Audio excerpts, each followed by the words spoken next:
ఆంధ్రప్రదేశ్ హైకోర్టులో ఏపీ ప్రభుత్వానికి చుక్కెదురైంది. Polavaram reverse tendering పై ముందుకెళ్లొద్దని high court ఆదేశించింది. అమర్రాజా ఇన్ఫ్రాస్ట్రక్కు కేటాయించిన భూముల్ని వెనక్కి తీసుకోవడాన్ని సవాల్ చేస్తూ హైకోర్టులో దాఖలైన పిటిషన్ను ధర్మాసనం విచారించింది.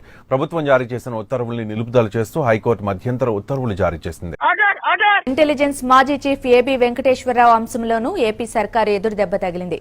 ఆయన సస్పెన్షన్ ఎత్తివేసింది హైకోర్టు. క్యాట్ ఆర్డర్ ని కూడా పక్కన పెట్టింది న్యాయస్థానం.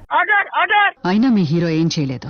ఏపీ ప్రభుత్వానికి హైకోర్టులో మరో ఎదురు దెబ్బ తగిలింది. అమరావతి ప్రాంతంలో ఇతర ప్రాంతాల వారికి ఇళ్ల స్థలాలు కేటాయిస్తూ ప్రభుత్వం తీసుకున్న నిర్ణయంపై హైకోర్టు స్టే ఇచ్చింది.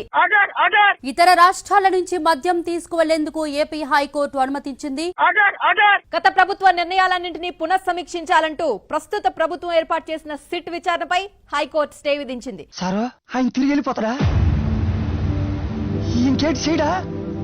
ఎల్జీ పాలిమర్స్ కు భారీ షాక్ ఇచ్చింది కోర్టు. 12 మందిని బలిగొన్న గ్యాస్ లీక్ ఘటనపై హైకోర్టు ఒక రేంజ్ లో మండిపడింది. స్వర్ణ ప్యాలెస్ అగ్ని ప్రమాదం కేసులో తదుపరి చర్యలను నిలిపివేయాలని ప్రభుత్వాన్ని ఆదేశించింది హైకోర్టు. ఏం చేయడానికి లేదు, తొందరపడితే చరిత్రని తిరగరాయలేము. ప్రభుత్వ పాఠశాలల్లో ఇంగ్లీష్ మీడియం తప్పనిసరి చేస్తూ జారీ చేసిన జీవోల్ని హైకోర్టు కొట్టేసింది. రాజధాని తరలింపుపై దాఖలైన పిటిషన్స్ ని విచారించిన కోర్టు ఎన్నోసార్లు ప్రభుత్వానికి మొట్టికాయలు వేసింది. రాష్ట్రంలో రూల్ ఆఫ్ లా సరిగ్గా అమలు కాకపోతే ఇతర అధికారాన్ని వినియోగిస్తాం. రాష్ట్ర ప్రభుత్వానికి హైకోర్టు హెచ్చరిక.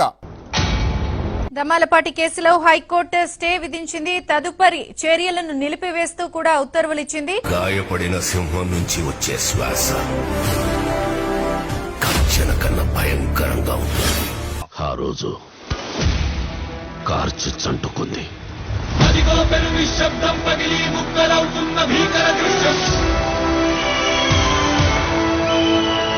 అక్టోబర్ 6న సుప్రీంకోర్టు చీఫ్ జస్టిస్ కు AP CM YS Jaganmohan Reddy లేఖ రాశారు.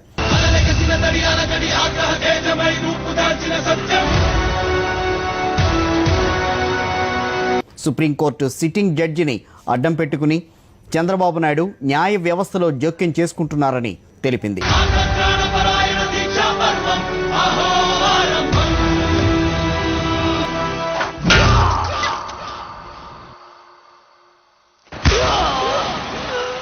చంద్రబాబు కోరుకున్నట్టుగా కొన్ని ముఖ్యమైన కేసులన్నీ కూడా justice Seshasai, justice Satyanarayanamurthy, justice Somayajulu, justice Ramesh బెంచ్కి మారిపోయాయని ఏపీ ప్రభుత్వం వెల్లడించింది.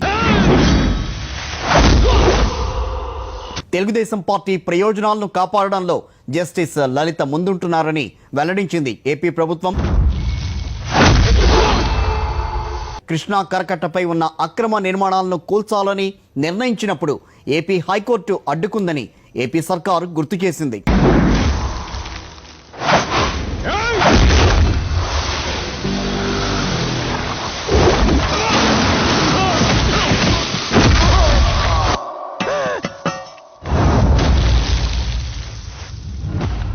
భారతదేశ ప్రజాస్వామిక చరిత్రలోనే ఒక సంచలనం. ఊరికే చరిత్రని సృష్టించలేము, అలాని చరిత్రని ప్లాన్ చేసి బ్లూ ప్రింట్ తీయలేము.